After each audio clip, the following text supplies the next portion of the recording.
믿음의 조상으로서의 노아, 믿음의 조상으로서의 노아에 대해서 좀 살펴보는 시간을 갖도록 하겠습니다. 우리 히브리서 11장 7절 말씀인데 다 같이 한번 읽어볼까요? 히브리서 11장 7절 말씀. 자, 시작. 믿음으로 노아는 아직 보지 못하는 일에 경고하심을 받아 경외함으로 방주를 예비하여 그 집을 구원하였으니 이로 말미암아 세상을 정죄하고 믿음을 좇는 의의 후사가 되었느니라. 자, 우리가 흔히 아브라함을 믿음의 조상이라고 하죠. 자, 아브라함을 믿음의 조상이라고 해요.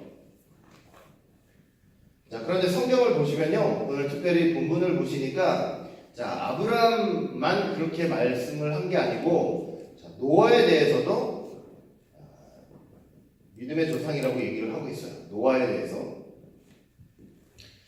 우리가 방금 히브리서 11장 7절 말씀을 읽었죠? 자, 읽었는데 저것을 우리 표준 세번역으로 읽으면 다 한 것 같아요. 히브리서 11장 7절 말씀을 표준 세번역 번역본을 읽으면 이렇게 돼 있어요. 믿음으로 노아는 하나님께서 아직 보이지 않는 일들을 지시하셨을 때 경외심을 가지고 방주를 지어서 자기 가족을 구원하였습니다.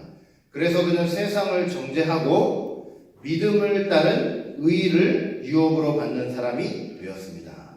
이 방주 사건을 뭐라고 설명을 했냐면은 하나님 말씀에 보이지 않는 일에 대한 하나님 말씀에 믿음으로 그걸 지었죠. 그래서 뭘로 인정받았대요? 의로 인정받았다 이렇게 말씀을 하고 있어요. 본래 아브라함이 믿음으로 의롭다 된 이제 조상이라고 생각을 하고 있었는데 노아한테도 사실은 똑같은 말씀이 있어요. 그 방주를 지음으로 믿음으로 의롭게 여김을 받았다 이렇게 성경은 말씀을 하고 있는 거죠.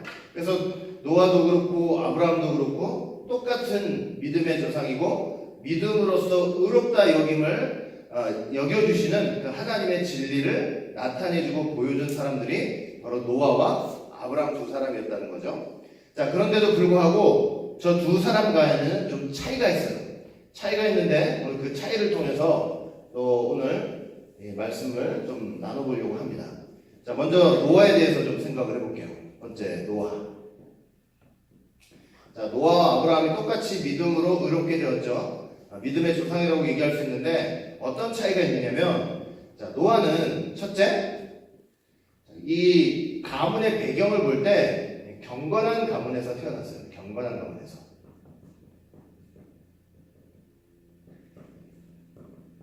자, 노아는 경건한 가문에서 출생을 했어요. 자, 경건한 가문에서 출생을 해가지고 이제 어떤 영향들을 받았냐면 첫 번째, 자, 경건한 조상들을 통해서 하나님의 말씀과 언약을 전수받았어요. 하나님의 말씀과 언약을 전수받았어요. 자, 여기 우리 이제 아담부터 쭉 한번 해볼 거예요. 아담, 셋, 에노스, 게난, 마할랄렐, 야렛, 에녹, 무두셀라, 라멕, 노아. 자, 이렇게 10명이 있죠? 자, 10명이 있는데 여기 지금 우리가 노아를 보고 있어요. 노아를 보고 있는데 노아가 이 앞에 조상들 중에서 3명 빼고 다 만났어요. 그 3명이 누구냐면은 요 아담하고 셋하고 에녹이에요. 요 3명을 빼고 에노스, 게난, 마할랄렛, 야렛, 무두셀라, 라멕. 몇 명이에요, 총? 6명이죠, 6명. 이 6명의 조상을 다 만났어요. 이렇게 경건한 6명의 조상들을 통해서 자, 어떻게 되냐면 하나님의 언약과 하나님의 말씀들을 집중적으로 전수를 받을 수 있는 그런 환경 속에서 사실은 태어난 거예요. 그래서 하나님의 말씀을 이 경건한 조상들을 통해서 부지런히 듣고 또 배울 수가 있었던 그런 환경 속에서 노아가 태어났던 거예요. 그 다음에 두 번째는 이렇게 하나님의 말씀과 언약을 전수받는 환경 속에서 태어났을 뿐만 아니고 이 조상들의 경건한 삶의 영향을 받았어요. 경건한 삶의 영향. 자, 경건한 삶의 영향을 받았는데 특별히 여기 한번 보세요. 특별히 보면은 이 노아 바로 앞에 3대가 있죠. 에녹이 있고 무두셀라가 있고 라멕이 있죠. 근데 여기서 경건의 대명사가 누구냐면 바로 에녹이에요. 그렇죠? 경건의 대명사가 에녹이에요. 에녹은요 무려 300년간이나 하나님과 동행했다고 말씀을 하고 있죠. 자, 창세기 5장 21절부터 24절인데 에녹은 65세에 무두셀라를 낳고 무두셀라를 낳은 후 300년을 하나님과 동행하며 자녀를 낳았으며 그가 365세를 향수하였더라. 에녹이 하나님과 동행하더니 하나님이 그를 데려가심으로 세상에 있지 아니하였더라. 그래서 창세기 5장 21절부터 24절 보시면 에녹이 하나님과 동행했다는 표현이 2번이나 연달아 나오는 것을 볼 수가 있죠. 자, 그런데 이 하나님과 동행을 했다. 여러분, 하나님과 동행을 했다는 것은 결국은 어떤 의미냐면 하나님 앞에서 에녹이 어떤 삶을 살았다라고 얘기할 수 있냐면 경건한 삶을 살았다는 것을 말을 해주고 있는 거예요. 하나님과 동행했다는 것은 에녹이 경건한 삶을 살았다는 거예요. 경건한 삶을 살았죠. 자, 경건한 삶을 살았다고 했는데 그 경건이라는 건요, 여러분 경건이라는 걸 우리가 어떻게 생각을 해야 되냐면 이건 하나님 앞에서만 경건한 삶이 아니에요. 하나님 앞에 있을 때만, 오늘날로 말하면 교회 나와서만, 오늘날로 말하면 그냥 교회 나와서만 하나님 믿는 척하고 기도하면서 기도하는 척하고 찬양하는 척하고 하나님 앞에서만 교회에서만 그러는 게 아니고 어디에서도 경건한 삶을 살았냐면 쉽게 말하면 집안에서요. 집안에서 교회 나왔을 때만 아니고 집안에서도 경건한 삶의 모범을 보였던 게 바로 에녹이에요. 에녹. 여러분 예를 들어 말하면 이거예요. 그냥 교회 나와서는 내가 하나님을 믿는다고 아멘 할렐루야 하면서 하나님 주여 도와주시옵소서 이렇게 기도를 하고 하나님께 요청을 드리면서 집에 가가지고는 문제가 생기면 교회 나간다고 밥이 나오느냐 해결책이 나오느냐 기도해서 무슨 소망이 있겠느냐 이랬다고 생각해보세요. 교회 나와가지고 성도들 앞에서는 그냥 예의 바르고 잘 보이면서 집에 가가지고는 그냥 남봉국처럼 그렇게 구는 거예요. 자식한테 부인한테 남봉국처럼 그렇게 불러요. 그리고 자식 있는데 앞에서 그냥 누구는 싫다 누구는 좋다 그 새끼 밥맛이 있다 없다 만약에 이런 소리를 하고 살았다고 생각을 해보세요. 응? 교회에서는 그렇지 않은데 그러면 이 무두셀라나 라멕이나 그 자녀들이 좋은 영향을 받겠어요? 받지 못하겠어요? 절대로 좋은 영향을 받지 못하는 거예요. 여러분 경건이라고 하는 것은 그래서 뭐냐면 안팎으로예요. 안팎으로. 하나님 앞에서 교회 앞에서만 나왔을 때만 그렇게 경건이 아니고 집안에서도 누구한테보다 집안에서 자녀들한테 신앙과 믿음의 모범을 보이는 그런 삶을 가리키는 거예요. 이게 안 되면 참된 경건이 되지 못하는 거예요, 사실. 그러니까 집 밖에서의 경건보다 정말로 힘들고 어려운 게 어디겠어요? 집안에서의 경건이에요. 그런 경건의 삶을 살지 못하면 좋은 영향을 후손들한테 줄 수가 없는 거예요. 근데 에녹은 300년간이랑 하나님께 동행했다고 할 때요, 그 경건의 삶이라는 게 하나님 앞에서뿐만 아니라 자식들, 손자들한테까지도 줄줄이 좋은 영향을, 경건의 신앙에 영향을 줄 수 있을 정도로 그렇게 경건한 삶을 살 수 있었던 거죠. 그래서 무두셀라나 라멕은요, 이 에녹이 하나님과 동행을 하면서 경건한 삶을 살았던 그 모든 삶의 모범을 고스란히 다 그걸 직접 듣고 보고 눈으로 보면서 체험했던 사람들인 거예요. 이 땅에서 경건한 삶을 살 수밖에 없는 거고, 노아가 있잖아요. 비록 에녹하고는 같이 산 적이 없지만은 무두셀라와 라멕을 통해서 이 경건의 삶의 훈련을 잘 받은 두 사람을 통해서 노아 역시 그런 삶의 영향으로 경건한 삶을 살 수 있었던 거예요. 그러니까 노아가 믿음의 조상이 될 수 있었던 배경에는 이렇게 훌륭한 신앙의 그 경건한 신앙의 조선조들을 통해서 말씀을 들어요. 말씀을 듣는 것만으로 아니라 이렇게 경건의 삶에 영향을 끼치는 좋은 그 선조들을 통해서 그런 영향들을 다 받고 있었던 거예요. 자, 그래서 한번 보자고요. 그래서 실제로 두 번째, 이 경건한 이 삶에 영향을 받았던 노아의 삶을 한번 보자고요. 노아의 삶. 자, 경건한 말씀을 듣고 또 경건한 삶에 영향을 받았던 노아의 삶이 어떤 삶이었느냐. 여러분들 잘 아시지만 창세기 6장 8절 보니까 그러나 노아는 하나님께 여호와께 은혜를 입었더라 그랬어요. 그러니까 노아한테는 뭐가 있었던 거예요? 항상 은혜가 있었어요. 은혜. 노아한테는 은혜의 삶이 있었어요. 은혜의 삶. 여러분, 은혜, 노아가 은혜를 입었다. 이것은 어떤 의미일까요? 은혜를 입었다는 거. 여러분, 은혜를 입었다는 것은 예수님이 곧 은혜고 하나님의 말씀이 곧 은혜인 거예요. 예수님이 은혜 자체예요. 은혜 자체. 그러니까 은혜를 입었다는 말 속에는요. 노아가 어떤 삶이 있었냐면 하나님 말씀 듣기를 사모하고 그 말씀을 믿음으로 듣고 그걸 깨닫고 그렇게 말씀을 조상들이 얘기해 줄 때 그 듣기 싫어하지 않고 그 너무너무 좋아가지고 그냥 그런 삶이 있었던 거예요. 그 말씀에 대해서. 그러니 그 삶과 인격 속에서 은혜가 충만한 삶을 살 수밖에 없게 된 환경이 있는 거예요. 그래서 은혜가 있다 하는 것은요, 하나님 말씀에 충만한 거예요. 말씀이 충만하고 예수님이 있는 거고 말씀이 충만한 거예요. 말씀 듣기 싫어하지 않고 그냥 말씀 듣는 걸 좋아하고 말씀 깨닫는 게 그냥 삶의 재미고 그런 삶이 있었다는 것을 말씀을 하고 있는 거예요. 그 다음에 노아의 삶은 또 어떤 삶이었냐면은 창세기 6장 9절 말씀 보시면 다음과 같이 기록되어 있어요. 노아의 사적은 이러하니라. 노아는 의인이요 당세의 완전한 자라. 그가 하나님과 동행하였습니다. 자, 어떻게 노아를 평가하고 있냐면 노아는 의인이래요. 완전한 자래요. 뭐 도덕적으로 흠결이 없다는 게 아니고 그래도 하나님 말씀에 붙들려가지고 순종하려는 삶을 살았다는 거예요. 완전한 자. 그리고 자, 또 에녹한테 있었던 표현 그대로 나오죠. 하나님과 동행했다. 하나님과 동행하는 삶을 살았다. 이렇게 평가를 하고 있는 거죠. 그러니까 조상들과 마찬가지예요. 조상들한테 들었던 말씀 듣기를 너무 좋아하고 그들이 보였던 삶의 경건한 모범을 그대로 배워가지고 역시 노아의 삶 속에도 그게 그대로 나타난 거예요. 훌륭하게 영향을 받아가지고. 여러분 한번 생각을 해보세요. 노아가 몇 년 동안 방주를 지었어요?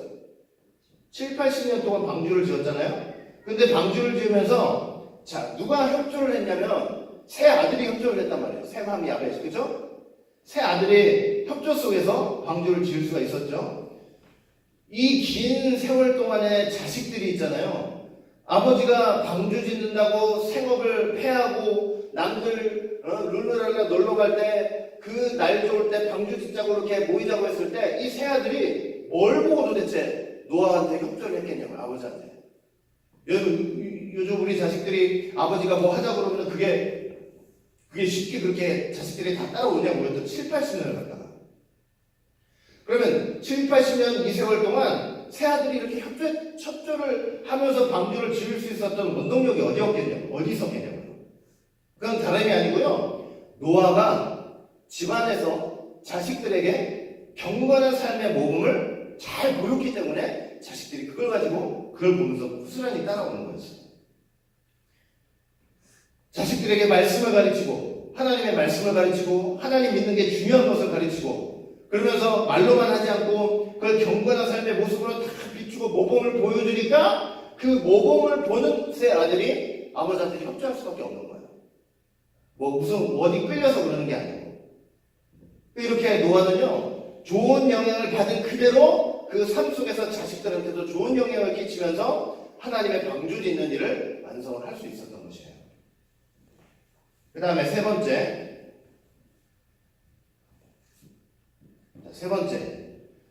이 노아는 구속사 쪽으로 노아는 구속사 쪽으로 누구를 상징하냐면 장차 이 땅에 오실 예수 그리스도를 상징해요. 여러분 노아의 아버지가 라멕이죠. 라멕이 아버지인데 라멕이 이제 아들을 딱 낳았어요. 아들을 딱 낳고 뭐라고 고백을 했냐면 창세기 5장 28절부터 29절 말씀 보시면은 이렇게 기록되어 있어요. 라멕은 182세에 아들을 낳고 이름을 노아라 하여 가로되 여호와께서 땅을 저주하심으로 수고로 일하는 우리를 이 아들이 안위하리라. 자, 아들을 낳고 이름을 뭐라고 그랬어요? 노아라. 그리고 하나님께서 땅을 저주하심으로 수고로이 일하는 우리. 하나님이 땅을 왜 저주를 하셨냐면 아담이 하나님 말씀 불순종해가지고 타락하는 바람에 땅을 저주하셨죠. 그러니까 타락한 세계에서 수고로이 일하는 우리들을 위로해주고 거기에 평강을 가져다 줄 자라고 얘기를 하는 거예요. 그래서 이 세상에 뭘 가져온다고 그랬어요? 여기 보니까 이 아들이 안위하리라. 이 안위하리라. 타락한 세상 속에서 안위하리라. 그렇죠? 이렇게 예언을 한 거예요. 그런데 바로 저 말씀처럼 노아는 이 람에게 소원처럼 노아가 사실 그런 역할을 했어요. 자, 어떻게 그런 역할을 했냐면 여기 세상을 안위했는데 평강과 위로를 가져다 줬는데 근데 여기 우리가 이제 한 가지 알아야 될 게 있어요. 노아가 평강과 위로를 가져왔는데 그건 어디냐면 이게 광주안이에요. 광주안. 자, 이거 무슨 말인지 알겠죠? 자, 어디다가 평강과 안위를 가져왔어요? 방주 아닌 거예요. 왜? 방주 밖은 어떻게 됐어요? 방주 밖은 어떻게 됐어요? 하나님의 심판과 진노의 세계가 됐죠? 그런데 노아를 통해서 하나님이 어디에다가는 안식과 평강과 위로를 주셨냐면 방주 안에는 주셨단 말이에요. 그러니 노아가 이 세상을 안위한다, 평강을 가져온다, 위로를 가져온다고 할 때는 그냥 온 세상 다가 아니에요. 온 세상 다가 아니고 방주 안에 들어온 그 세상을 향해서 방주한 세상을 향해 평강과 위로를 주신다는 얘기예요. 오늘날로 말하면 온 세상이 아니고 교회 아닌 거예요. 교회. 여러분 온 세상에 하나님이 예수님이 평강과 위로를 가져온다면 이 세상이 가면 갈수록 좋아져야지. 그게 아니란 말이에요. 바깥 세상은 하나님의 진노와 심판을 당할 수밖에 없고 교회 안, 그것도 교회 아니지만 교회도 여러분 어떤 교회가 있다고 그랬어요? 교회도 이렇게 유형교회가 있고 무형교회가 있다고 그랬죠? 자, 이게 유형교회지만 유형교회에 있는 성도들이 다 구원받는 백성들이 아니에요. 어디에 들어가 있는 성도들이? 무형교회에 들어가 있는 성도들이. 진짜로 예수님을 머리로 모시는 그 몸된 예수님의 몸된 성도들만이 그 안에 있을 때 하나님의 평강과 위로를 받는 거예요. 그러니 여러분들이 교회 생활하는 거, 이 교회, 유형교회에서 교회 생활하는 거는 치열한 영적 싸움이 돼야 된다니까요. 하나님 말씀을 듣고 신앙생활하는 게 정말로 내가 사단 마귀와 또 죄와 싸워 이기는 현장이 돼야 돼요. 그래서 이 그냥 나타나 보이는 교회만 다 하겠다는 그런 신앙생활이 아니라 정말 예수님을 머리로 모시고 예수님의 몸된 교회로서 그렇게 참 전투라고 신령한 전투를 해나가면서 승리하는 그런 교회 백성이 돼야 돼요. 그래야만 거기에 예수님이 뭘 갖다 주시는 거예요? 참 평강과 위로를 거기다 갖다 주시는 거예요. 날마다 교회 나오면서도 그냥 신앙생활에 맨날 절망하고 패배하고 그냥 똑같은 죄를 또 짓고 그럼 거기에 위로와 평강이 없단 말이에요. 말씀을 믿고 승리를 해야지. 그래서 구속사적으로 이 노아는 누굴 상징했냐면 바로 예수님을 상징했어요. 예수님이 자기 백성에게 가져오실 위로와 평강, 그리고 그 예수님이 동시에 세상을 심판하시다. 그래서 그렇게 구속사적으로 이제 예수님을 상징했다는 것을 이제 우리가 기억을 하시면 되는 거예요.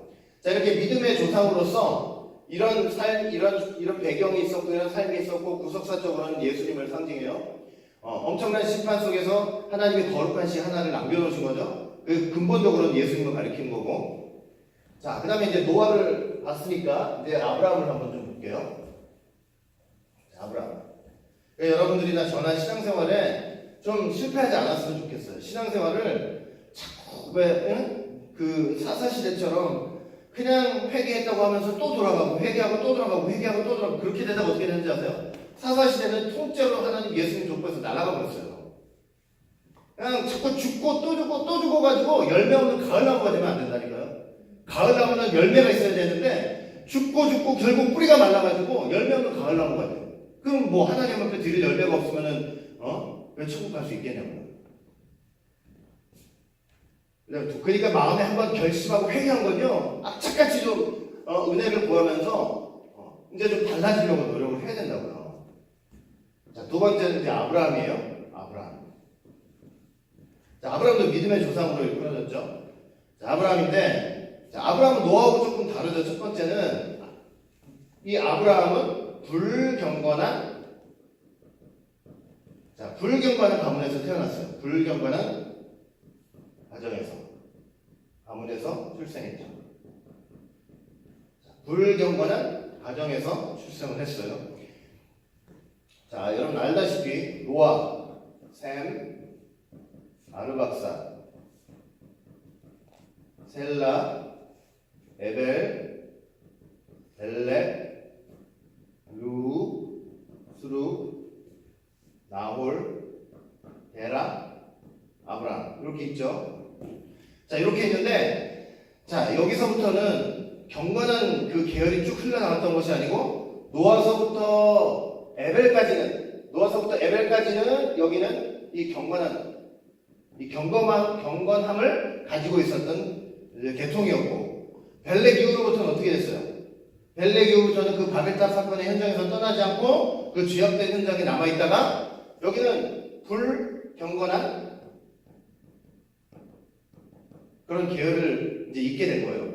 나중에 데라가 뭐 하고 있어요? 데라가 우상숭배하고 있었어요. 우상숭배. 그렇죠? 이 죄악의 현장에서 안 떠나도 나는 믿음 지킬 수 있을 것이다 라고 생각했을지 모르겠지만 결국 그 후손 보니까 우상숭배하고 있는 거예요. 우상숭배. 그래서 여호수아 24장 2절 보시면 자, 이렇게 돼 있죠. 여호수아가 모든 백성에게 이르되 이스라엘 하나님 여호와의 말씀에 옛적에 너희 조상들 곧 아브라함의 아비 나홀의 아비 데라가 강 저편에 거하여 다른 신을 섬겼으나, 이렇게 불경건한 흐름이 있어요. 이 노아의 후손들 중에서도 이렇게 불경건한 흐름이 있어요. 그런데 그런 불경건한 가정 속에서 태어난 것이 바로 이 아브라함입니다. 우상숭배하는 가정에서 태어난 거예요. 우상숭배하는. 아브라함은 솔직히 말해서 신앙적으로 좋은 영향을 이렇게 받는 가정에서 태어난 게 아니고 오히려 신앙적으로는 좋지 않은 영향을 받는 그런 가정 속에서 태어난 거예요. 노아는 경건한 선조들을 통해서 말씀도 배우고 그 경건한 삶의 모범도 다 봤는데 여기 그럴 사람이 없어요. 말씀을 가르쳐줄 사람도 없고 누구 하나 정말 하나님 앞에서 또 이 가정에서 세상에서 경건한 삶의 모범을 보이는 사람이 없는 거예요. 그런 속에서 태어난 것이 바로 누구냐면 아브라함이었어요.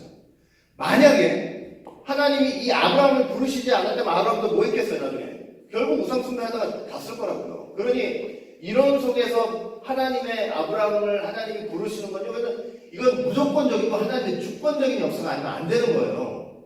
이런 영향을 하나도 받지 못하는데 좋은 영향을. 자, 그런데 두 번째, 자, 이렇게 우상숭배할 수 있었는데, 자, 아브라함한테는 너무 놀라운 일이 있었죠. 하나님의 부르심이 있었어요. 이게 얼마나 기회예요. 이런 속에서 하나님의 부르심이 있었다는 거, 이것처럼 뭐 돈을 1000만억을 벌어도 그거보다 이런 가정에서 하나님의 부르심이 있었다는 게 가장 귀한 선물인 거예요. 이렇게 좋은 영향을 하나도 못 받는 속에서 그래도 하나님의 부르심이 있었다는 건 그건 기적과 같은 일인 거예요. 기적과 같은. 홍해가 가는 것보다 더 엄청난 일인 거예요. 노아처럼 자연스럽게 언약과 말씀을 전달받은 것도 아니에요. 뭐 경건한 삶의 모범을 본 것도 아니에요. 그러니까 하나님 입장에서는 계획을 가지고 부르신 거지만 노아 입장에서는 뭐예요? 이유가 없는 거야. 이유가 무조건적인 거예요. 그죠? 나를 왜 부르셨지? 이유가 없어요. 그리고 아브라함이 무슨 선행을 했거나 하나님 보시기에 이쁜 짓 해서 부르신 것이 아니고 하나님이 주권적으로 부르신 거예요. 주권적인 부르심. 이렇게 무조건적인 부르심, 주권적인 부르심으로 하나님이 아브라함을 꺼내 나오신 거예요. 꺼내 내오신 거예요. 그런데 이렇게 하나님이 부르실 때 노아가 아브라함이 어떻게 했냐면 믿음으로 응답했어요. 믿음으로 응답했어요. 이것도 얼마나 귀한 역사예요. 하나님의 역사 아니면 안 되죠. 자, 히브리서 11장 8절 보시면 뭐라고 되어 있냐면 믿음으로 아브라함은 부르심을 받았을 때 그냥 내칠 수도 있죠. 무시할 수도 있어요. 에이, 뭐 저게 뭐야? 이럴 수도 있는데 순종하여 장래 기업으로 받을 땅에 나갈새 갈 바를 알지 못하고 나갔으며 라고 말씀을 하고 있어요.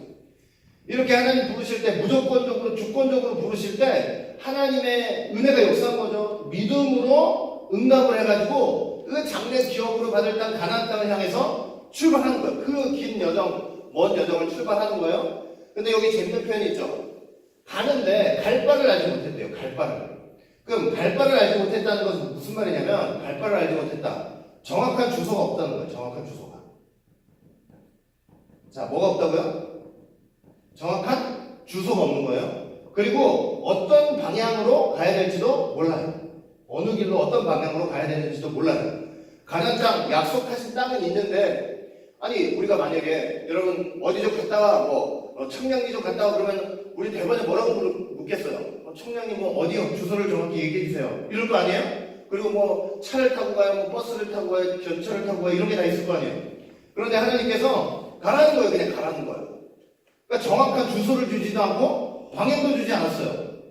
그러니까 나갈 때는 어떻게 가는 거예요? 그냥 나갈 때는요, 이런 걸 가지고 나가는 것이 아니고, 가나안 땅 가는 건 알지만 이런 걸 가지고 가는 게 아니고 그냥 출발을 하는 거예요. 믿음으로 출발하는 거예요. 그런데 믿음으로 출발하면 하나님께서 어떻게 해주시냐면 그 순간순간 방향을, 그리고 그 정확한 주소에 이르기까지의 그 중간중간을 하나님께서 다 알려주시고, 그러니까 우리 삶에요, 하나님의 부르심이 있죠. 여러분들 하나님의 부르심이 있지만 우리가 천국 가야 된다는 거 알지만 우리 삶 속에는 뭐가 없어요? 정확한 주소지가 없어요. 그리고 어디로 가야 될지 방향도 몰라요. 근데 하나님께서 갈 바를 알지 못하고 그렇게 갈 때, 믿음으로 그렇게 출발할 때 하나님이 다 알려주신 거예요. 근데 그렇게 알려주시면서 가는 그 길을 성경은 뭐라고 설명을 하고 있냐면 이렇게 설명을 해요. 창세기 12장 4절 보니까 이에 아브라함이 무엇을 쫓아갔고? 여호와의 말씀을 쫓아갔고. 자, 말씀을 쫓아갔고. 자, 그러니까 뭘 쫓아간 걸로 설명을 하고 있냐면 정확한 주소도 없고 방향도 없지만 그렇게 출발을 하는데, 출발해서 가는 여정을 뭐라고 설명하고 있냐면 여호와의 말씀을 쫓아갔다, 이렇게 얘기를 하고 있어요. 말씀을 쫓아갔다. 그러니까 일단 믿고 출발하면요, 하나님의 말씀이 순간순간 그 방향과 그 가야 될 길을 정확히 지시를 해주시는 거예요. 여러분, 삶의 방향이나 목적지가 우리 삶 속에도 희미할 때가 있어요. 천국 가야 되는 건 알겠는데, 그런데 우리가 그런 걸로 고민할 필요가 없어요. 왜냐면 어떤 삶을 사냐면 말씀을 쫓아가는 삶을 살면 되는 거예요. 사실 말씀을 쫓아가는 삶, 즉 무슨 삶이겠어요? 이거는 예배의 삶이에요. 예배의 삶. 말씀을 쫓아가는 삶, 즉 예배의 삶을 살아가면 되는 거예요.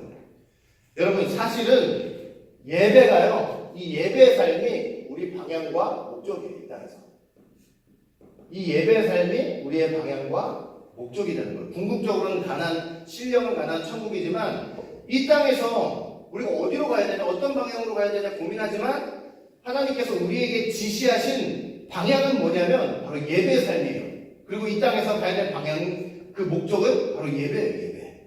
예배를 통해서 주시는 말씀을 통해서 우리가 가야 될 길을 거기서 하나하나 깨닫고 걸어가게 되어 있는 거예요.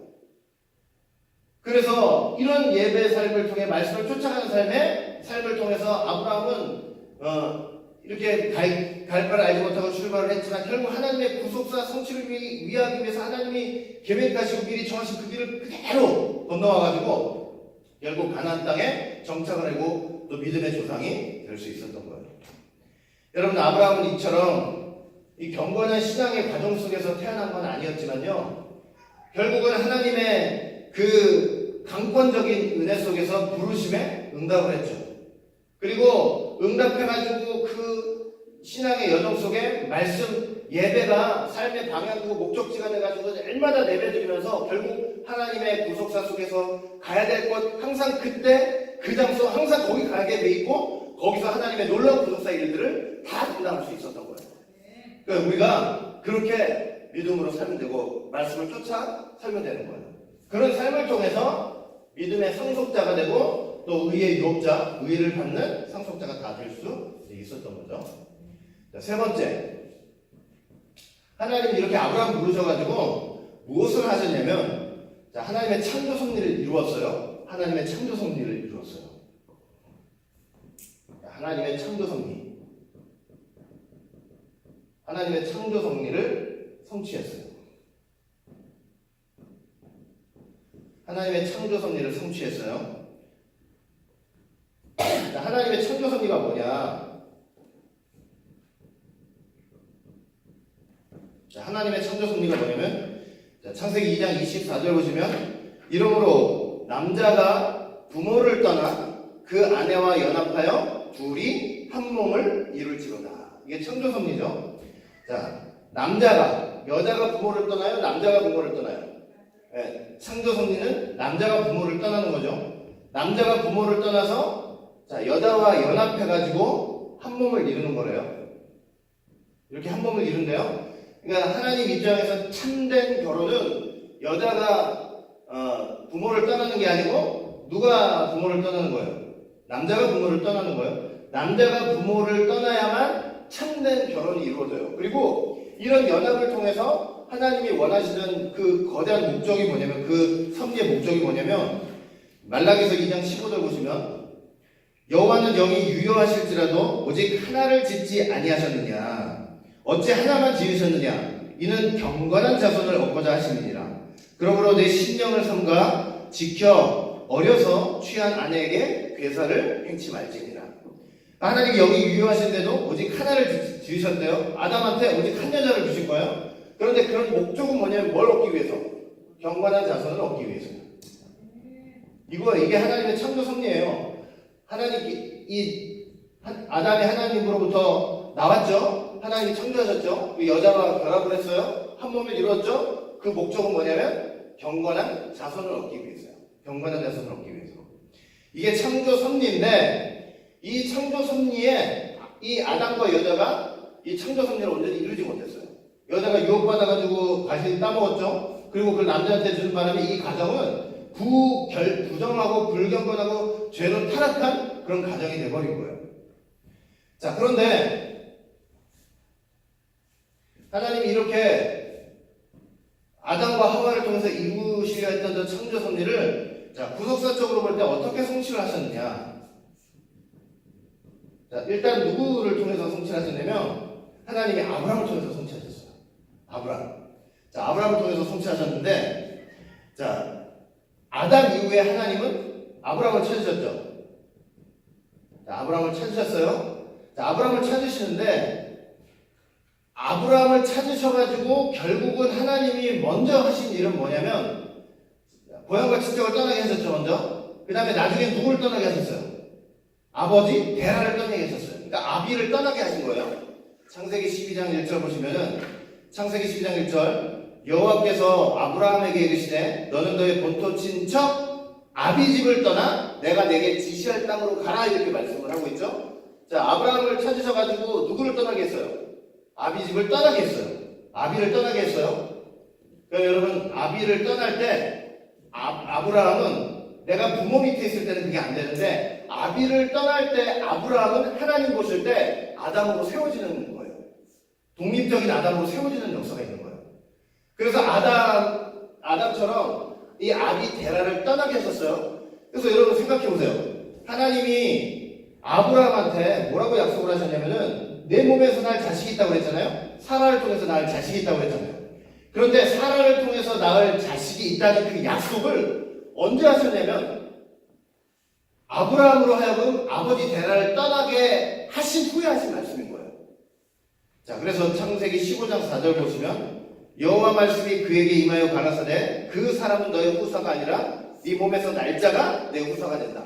저 약속은 아브라함이 데라와 함께 있을 때 하나님이 주신 약속이에요. 데라를 떠나게 하신 다음에 하신 약속이에요. 데라를 떠나게 하셨죠? 떠나게 하신 다음에 하신 약속인 거예요. 그 75세 이전에 이렇게 아브라함이 약속하신 거 아니에요. 아버지로부터 분리시켜서 독립적인 아담으로 세워놓고, 그러면 이 아담이 됐다면 이건 뭐가 되겠어요? 이건 하와가 되는 거예요. 여자가 되는 거예요. 이렇게 떠나보내게 해놓고 둘 간에 결합을 시키신 거예요. 결합을. 그래가지고 이 창조 섭리를 여기서 이제 이루어 나가시는 거예요. 자, 그런데 아브라함과 사라를 통해서 누가 나왔어요? 이삭이 나왔어요. 이삭을 통해서 누가 나왔어요? 야곱이 나왔죠. 야곱을 통해서 누가 나와요? 12아들이 나왔죠. 이 12아들을 통해서 누가 나왔어요? 12지파가 나왔죠. 하나님이 본래 아담과 여자를 통해서 경건한 자손을 낳자 하나님 나라를 이루시려고 했죠. 그런데 베라를 떠나게 하셔가지고 이 아브라함을 독립적인 아담으로 세우시고 또 하와로 이게 여자로 세우셔가지고 결국은 이삭, 야곱을 통해 12지파에서 이게 뭐냐면 하나님의 나라를 세우신 거예요. 이스라엘. 하나님의 나라 이스라엘을 세우신 거예요. 이런 역사를 1차적으로 하나님의 창조 섭리를 아브라함을 통해서 하신 거예요. 아브라함을 통해서. 자, 그런데 이거는 온전한 성취는 아니에요. 온전한 하나님의 창조의 성취가 아니에요. 왜냐하면 하나님이 아브라함을 부르셨지만 사실은 하나님이 왜 아브라함을 부르셨냐면 아브라함을 보시고 아브라함을 부르신 게 아니고 아브라함 속에 있는 예수님을 보시고 아브라함을 부르신 거예요. 그러니까 이거는 뭐냐면 이 아브라함을 통해서 나온 이 육적인 이스라엘은 하나님의 나라지만 사실은 온 참 하나님 나라의 그림자예요. 그림자. 이건 그림자예요. 그림자가 되고 실질적으로 진짜로 참 이스라엘 참 하나님의 나라는 누구를 통해서? 이 아브라함의 후손으로 오시는 누구예요? 예수님을 통해서. 둘째 아담이죠. 이게 진짜 참 아담이고 둘째 아담. 둘째 아담을 보내셔가지고 이 둘째 아담이 이 땅에 오셔서 신부인 교회를 취하는 거예요. 신부인 교회를 취하는 거예요. 신부인 교회를 취해가지고 여기서 뭘 만드냐면 여기서 경건한 자손들 즉 이제 경건한 자손들이지만은 성경에 말하는 별명이 뭐냐면 여자의 남은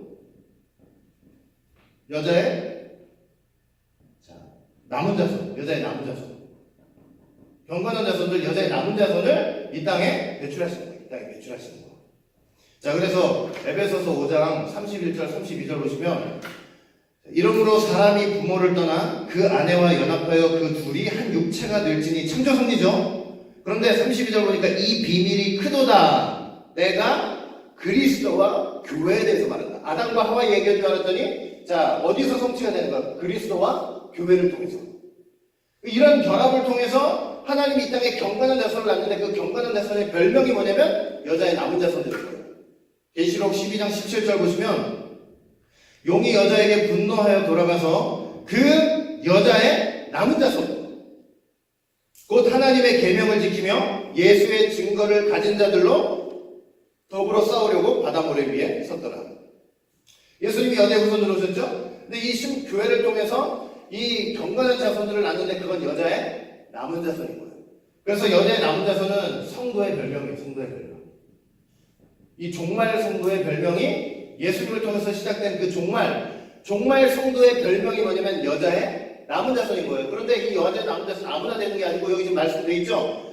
하나님의 계명을 지키고 예수의 증거를 가진 자들이에요.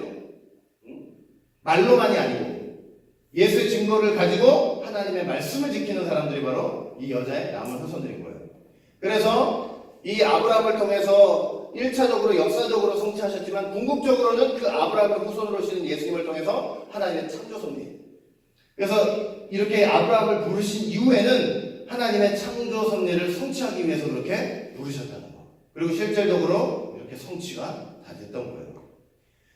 자, 이런 차이가 있어요. 그럼에도 어떤 목적은 노아를 믿음의 조상으로 세우고 아브라함을 믿음의 조상으로 세운 목적은 다 다르지만 결국은 둘 다 이렇게 하나님의 크신 일을 예표하고 크신 일을 또 성취하기 위한 훌륭한 도구로 사용이 되었고 그럼에도 차이가 있다고 그랬죠. 노아는 경건한 자손에서 경건한 가정에서 좋은 영향을 받아가면서 그렇게 해가지고 큰 일을 감당한 거고 아브라함 같은 경우는 만약에 노아 같은 가정만 된다고 그러면 우리는 얼마나 비참해요.